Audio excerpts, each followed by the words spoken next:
foi que ele diz? O que é que ele pergunta? Como que se deu o processo de colonização no norte e no sul? Uma das primeiras coisas que vocês vão ter que lembrar, né, é que essa colonização ela acontece no leste do território americano, tá? E aí nós vamos ter a instalação das 13 colônias, e uma parte dessas colônias estarão no norte, e a outra parte dessas colônias estarão no sul. Como eu falei em sala, a gente precisa diferenciar os modelos. Ou seja, nós tivemos um tipo de ocupação no norte que é diferente da ocupação que ocorreu no sul. Então, no norte, nós tivemos a colônia de povoamento. E no sul, nós tivemos a colônia de exploração. Essa já é uma diferença aí bem, digamos assim, bem forte, né? Porque, como a gente já conversou, as colônias de povoamento, existe um interesse do colonizador em habitar, em organizar, em desenvolver essas colônias. Já no sul não, como o próprio nome já diz, apenas de exploração. Então é aquela ideia de você retirar os recursos, levar para a Europa, para comercializar, etc, etc.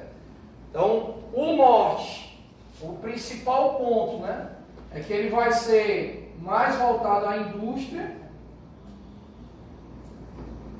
E no caso do sul, ele vai ser mais voltado à agricultura. Certo? É uma das diferenças. Outra, a gente viu aqui que ele vai também desenvolver a atividade de policultura, mas uma policultura de subsistência. Ou seja, toda a produção vai servir para atender às necessidades dessas colônias, então ela não tem um fim comercial. Já no sul, essa agricultura, que ela é principalmente voltada ao cultivo de algodão, ela vai ser de exploração, né? Ela vai ser, na verdade, para atender o mercado externo. Ou seja, toda essa produção, ela vai ser levada para a Europa. Ela vai ser utilizada para atender às necessidades e à demanda da indústria lá na Europa, que tinha como principal foco a indústria têxtil, né? Produção de tecido. E ainda aqui, no norte, nós vamos ter o desenvolvimento de um mercado consumidor interno. Ou seja, nós vamos ter uma mão de obra que é assalariada, e por receber salários é uma mão de obra que tem poder aquisitivo, ou seja, tem poder de compra. Esses são alguns dos fatores que a gente destacou que se tornam importantes nesse modelo econômico lá nas colônias do norte. E no sul, a diferença, né, é que nós vamos ter o uso da mão de obra escrava. Como a gente sabe, essa mão de obra escrava, ela não recebe salário, então ela não pode ser caracterizada como um mercado de consumo, que diferenciava do norte. E aí a gente viu num conteúdo mais na frente, né? Um conteúdo aí mais, faltou aqui a palavra, que o norte ele vai se desenvolver melhor, né? Ele vai ser mais desenvolvido. E o sul vai ter um nível de desenvolvimento menor. Aí aqui, galera, vai aparecer outras características também que vocês têm no caderno. Não precisa a gente estar copiando para focar também nas outras questões. Que é tipo a questão do sul, né, ser da agricultura do tipo plantation, né, que se caracteriza pela uma produção tropical, que atende a demanda de mercado externo e que também tem como uma lógica o uso de grandes quantidades de terra, que são os latifúndios. Mas aí são informações a mais que vocês já têm no caderno, a gente precisa estar se estendendo muito. Então, sobre essa primeira questão, principalmente, vocês perceberem essa diferença. Nós tivemos um modelo de colonização diferente nas colônias do norte e nas colônias do sul. Então isso basicamente também vai influenciar futuramente na organização do território norte-americano, tá bom? Quem não fez nesse formato, por favor, né? Conserte, que é para poder ter uma base aí correta da questão. A segunda, alguma dúvida? Não, né? Dá para entender, né? Ó, o que foi a Guerra de Secessão nos Estados Unidos, em que ela resultou, né? Essa Guerra de Secessão também pode ser encontrada lá na nossa prova como a Guerra Civil, né? Guerra Civil Americana, tá? Qual a lógica desse conflito? Nós vamos ter um conflito entre as colônias do norte e as colônias do sul. Esse conflito ele vai ser gerado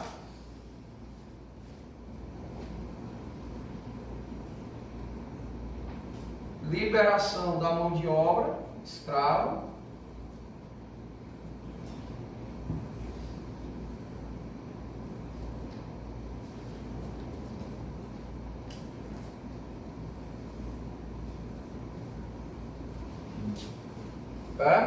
e que terá a vitória do norte.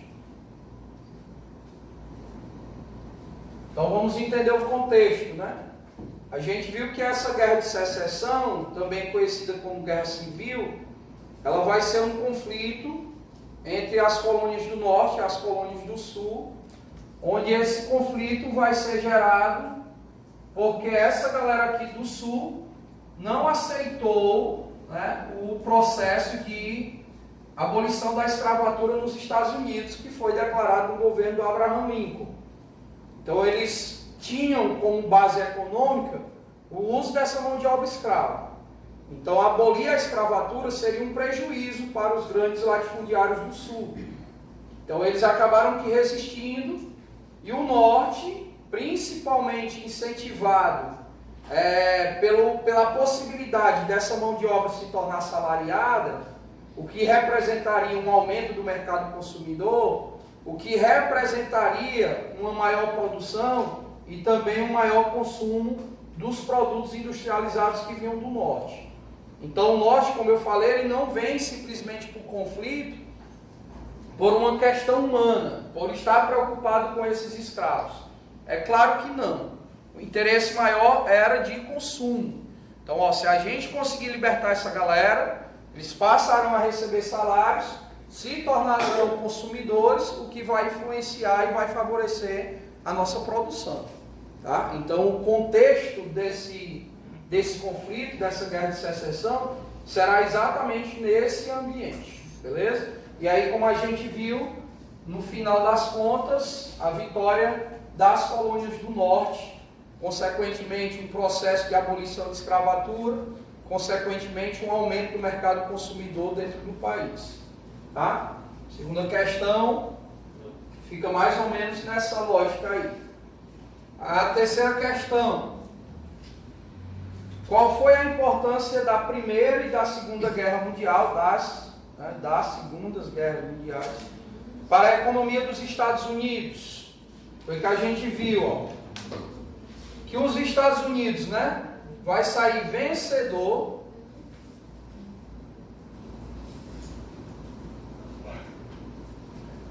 dos dois conflitos. Tem uma vantagem aqui ainda que a gente pode colocar, né? Os conflitos não ocorreram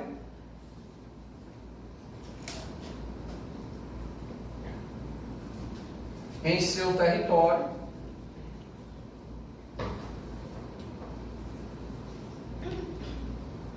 Não ocorreram em seu território. E a gente ainda pode colocar que eles se tornaram o principal fornecedor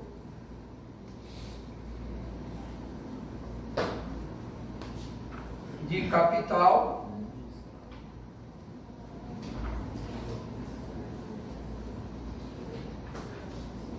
e armamentos.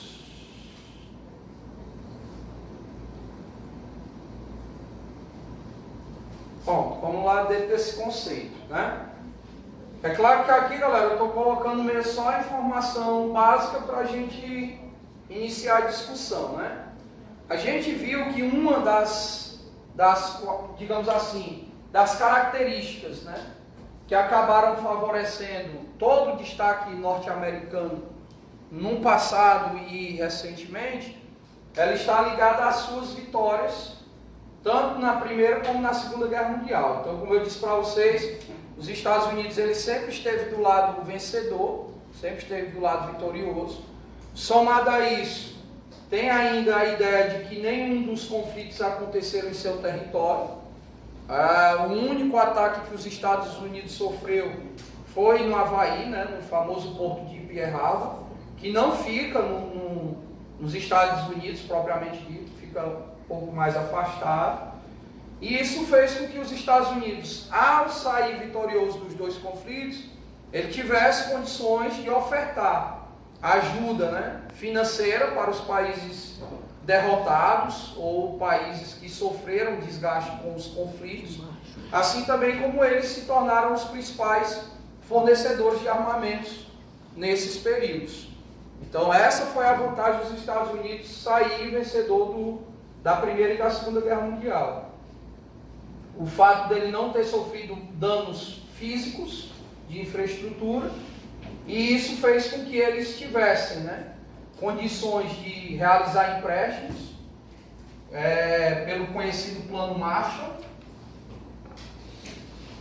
e também esse apoio militar, onde a gente tem principalmente aí a OTAN.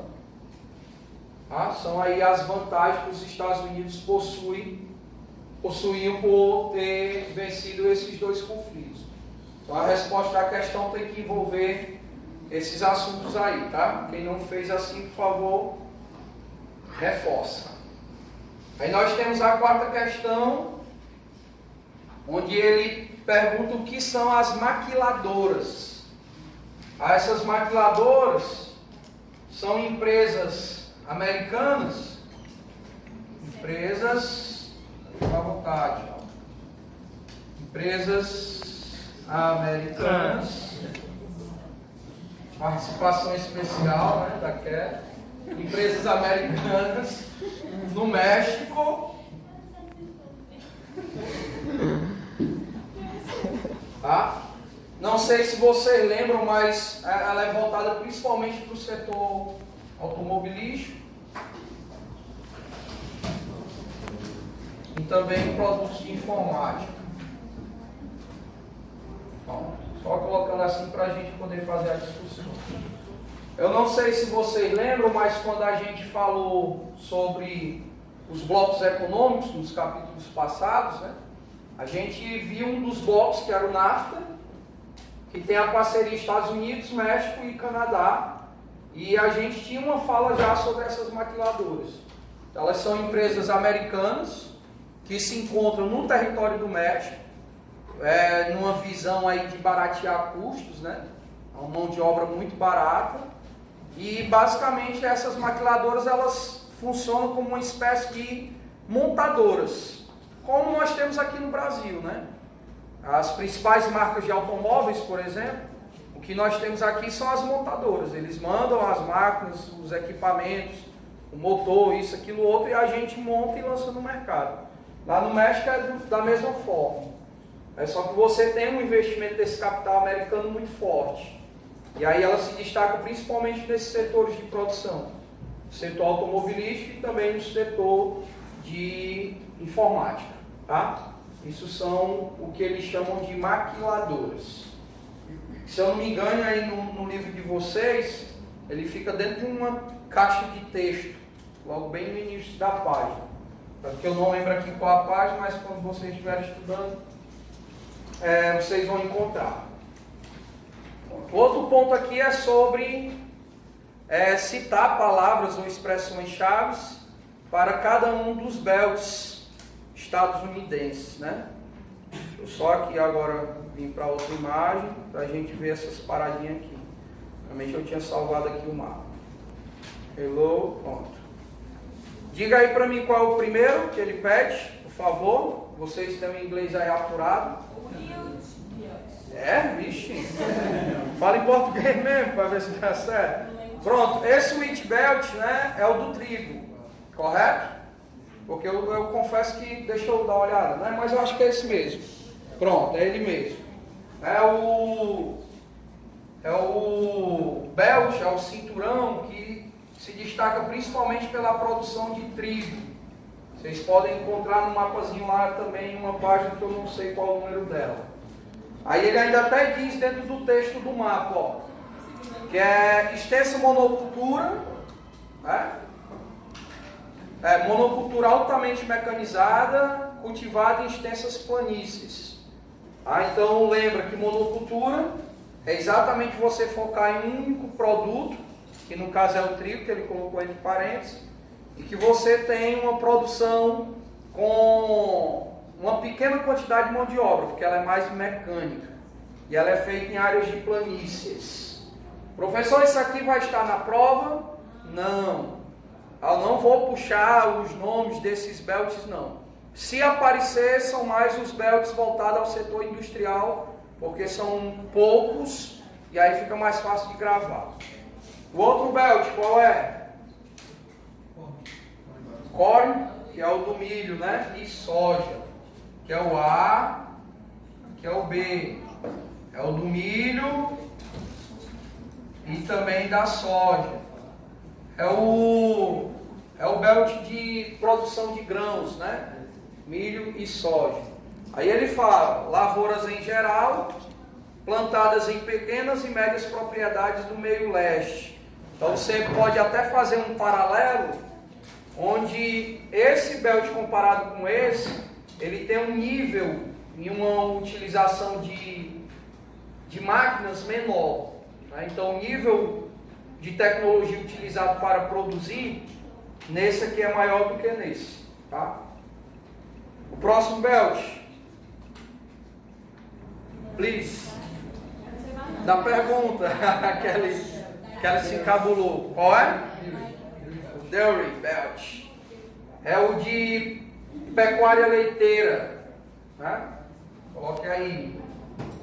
Pecuária leiteira. Leiteira. Como ele pediu só uma palavrinha só para reforçar. Então ele diz aqui, ó, que é a região com predomínio de pecuária leiteira e policultura intensiva. Alex, o que seria a policultura intensiva? Não sei se vocês lembram, mas no ano passado, no final do ano passado, né? A gente viu a produção extensiva e a produção intensiva. A extensiva é aquela que utiliza muita ou pouca tecnologia, muita mão de obra, baixa produção. E na intensiva já é aquela que utiliza mais tecnologia, menos mão de obra e produz mais. Né? Que aí seria a característica desse belt. Qual é o outro belt?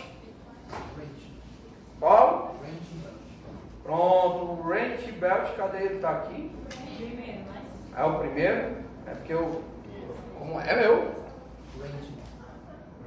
Eu teria leito Racing Belt. Mas tudo bem, então o inglês é melhor do que o meu. Vamos lá. Nesse daí nós vamos ter a pecuária extensiva, ó. Percebe? Já ela é diferente. Eu estou percebendo aqui que ele está tipo usando setores de produção com nível tecnológico diferente, ó. Esse aqui era mais tecnologia, esse já é menos. Esse daqui cadê? Pronto, é mais tecnologia, esse daqui já é menos. Então é também da pecuária, só que com menos tecnologia. E qual o último? Tem um último belt? Qual é? Eu acho que é esse cinturão das frutas e lavouras tropicais, né? Pronto, esse daí é do cultivo de arroz. Vou puxar bem para cá. De arroz, açúcar, fica mais aqui na parte sul, né? Pronto. Aí era só para a gente ter uma noção, mas como eu falei já para vocês anteriormente, nós não vamos ter questões sobre isso não. Só para conhecer mesmo. Vamos voltar agora, né? Sexta questão. Galera, se tiver dúvida, por favor, pergunta, tá? Como a Primeira e a Segunda Guerra Mundial, ou mundiais, comprometeram o desenvolvimento industrial na Alemanha? Vamos lá. Nós vamos ter aqui alguns fatores. Esse aqui serve mesmo como um ponto mais legal aqui de lembrar. Primeiro, nós vamos ter, não necessariamente seguindo aquela ordem que a gente colocou no caderno de vocês, mas um ponto é a perda da região de Alsácia e Lorena. Esse aqui é um ponto muito importante, tá? Um outro ponto é a destruição estrutural do país.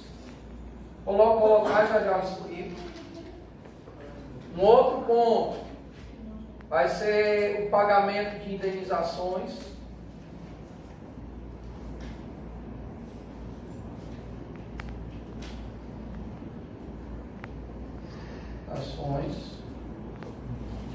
Um outro, a redução, né?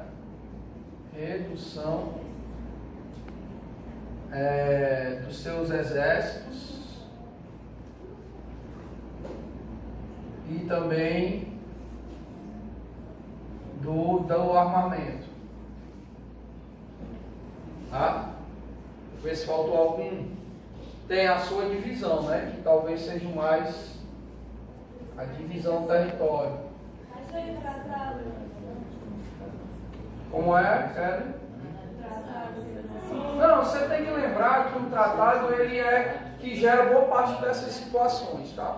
Mas basicamente não.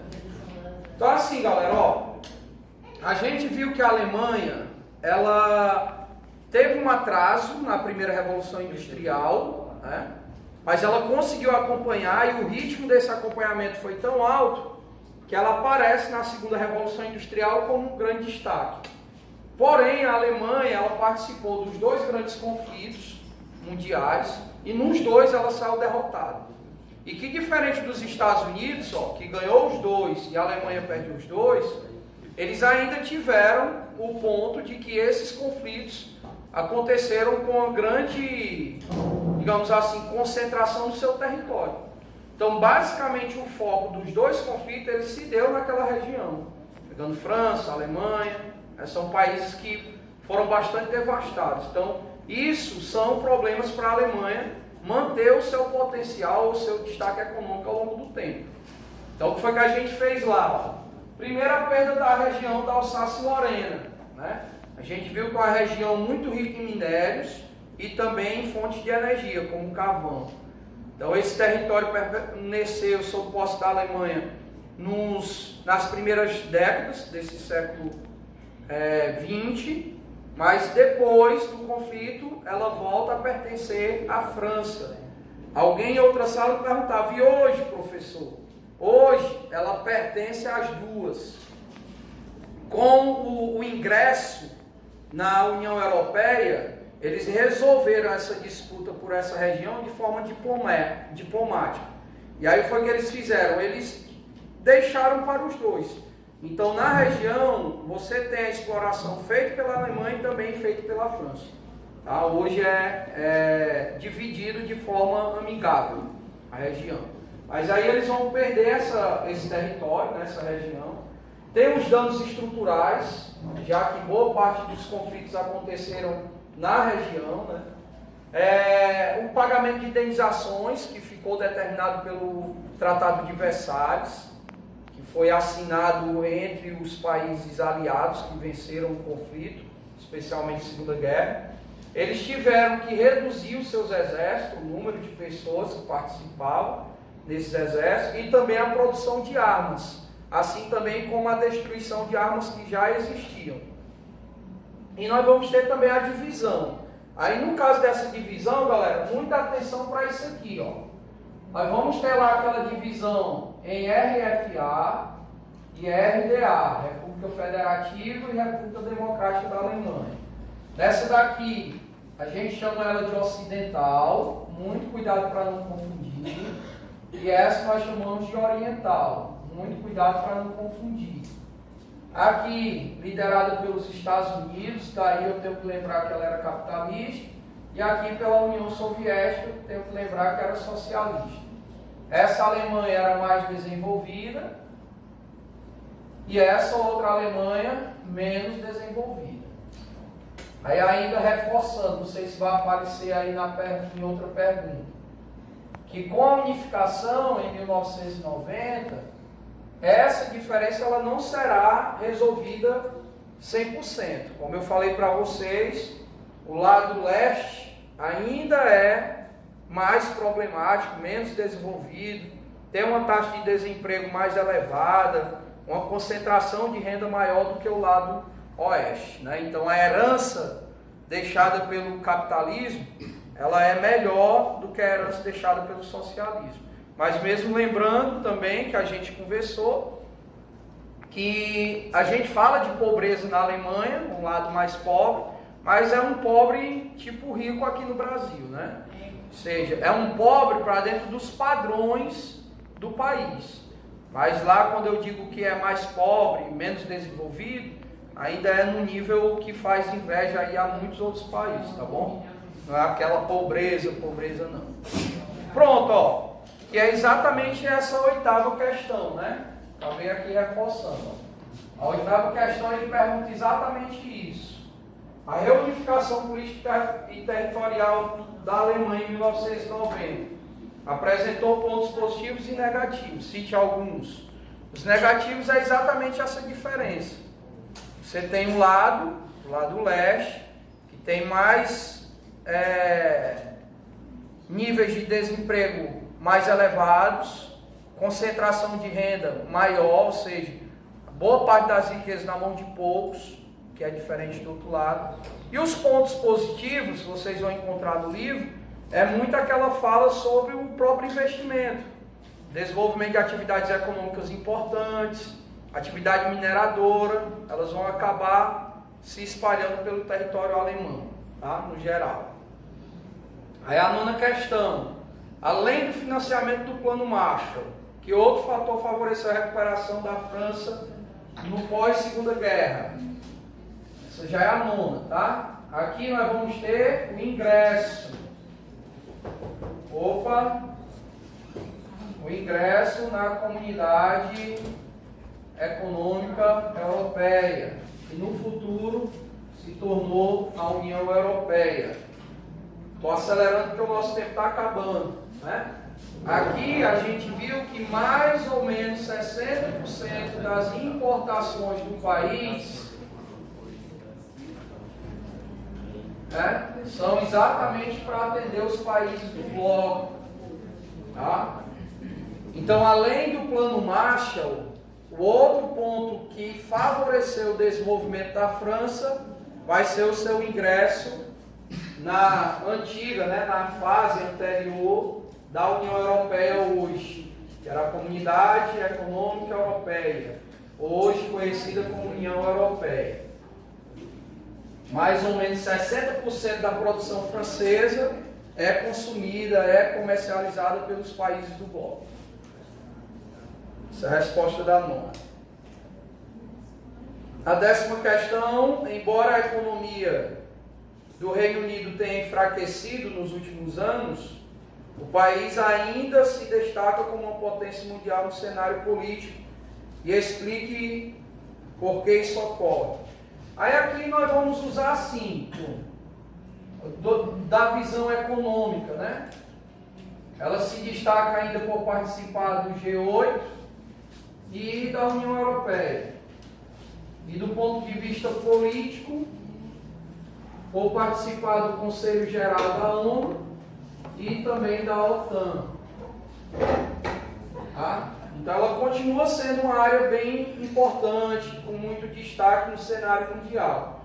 Economicamente ela faz parte do grupo das 7 economias mais fortes do planeta, mais a Rússia, né, que entra como convidada no G8 devido ao seu destaque militar e faz parte do bloco econômico mais sólido que a gente tem, que é a União Europeia, né?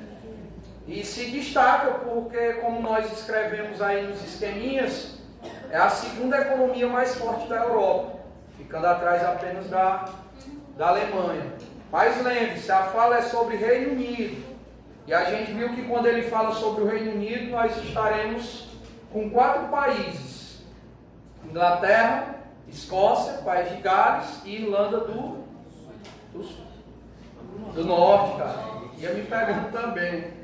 Do Sul não, galera. A do Sul é exatamente o que fica fora. Tá bom? E do ponto de vista político, ela faz parte do Conselho Geral da ONU, ou seja, ela tem poder de veto, né? Ela tem poder de decisão, e também da OTAN, que é a Organização do Tratado do Atlântico Norte, que é um conjunto de países que tem como finalidade a soberania, né, militar, tá bom? Liderado pelos Estados Unidos. 11ª, por que é possível dizer que a economia da França depende fortemente da União Europeia? É isso aqui, né? Como a gente já falou. 60% de suas importações são feitas entre os países que pertencem ao bloco. Um outro ponto também que a gente poderia colocar em relação a essa dependência é que ela é a maior produtora agrícola, né, da Europa. Não esqueçam disso também, pode aparecer no texto de uma questão e aí você já deverá lembrar que nós estamos falando da França. Apesar, né, serve aí também como informação, que esse setor só corresponde a 2% do seu PIB. Tendo aí o setor de serviços como maior. Isso é muito comum para a realidade global, né, o setor de serviços ser mais forte. E 19% para a indústria. Fica dividido dessa forma. Bom, aqui, serviços, indústria e agropecuária. E para finalizar, quais são as mudanças, ou quais mudanças ocorreram no Japão após o término do Shogunato, Tokugawa. Essa 12ª é aquela fala que a gente fez, né? O Japão ele teve momentos liberais no século XVI, depois teve um período protecionista, que é exatamente desse período aí, do século XVII até o século XIX, Shogunato. E aí depois nós tivemos a era Meiji, que era liberal. E aí nessa era Meiji, nós vamos ter uma série de investimentos que vão aí de certa forma tentar reduzir, né, o atraso, podemos dizer assim, do período Shogunato, que era o período militar no Japão. Aí a gente colocou alguns importantes, como por exemplo a redução, vou tentar ser sucinto, e o fim, eliminação dos feudos, que era uma política adotada exatamente no período do Shogunato. A outra foi investimento em educação, principalmente no preparo de mão de obra qualificada. Outro foi a implantação e ampliação da infraestrutura. Então o país instalou estruturas que não haviam e ampliou outras que tinham algum tipo de deficiência ou mau funcionamento. O investimento na atividade industrial, indústria, e também nos seus exércitos. Lembrando que a ideia dos exércitos, eles serviam principalmente para ampliar seu território. Ampliar território. Basicamente, busca de matéria-prima.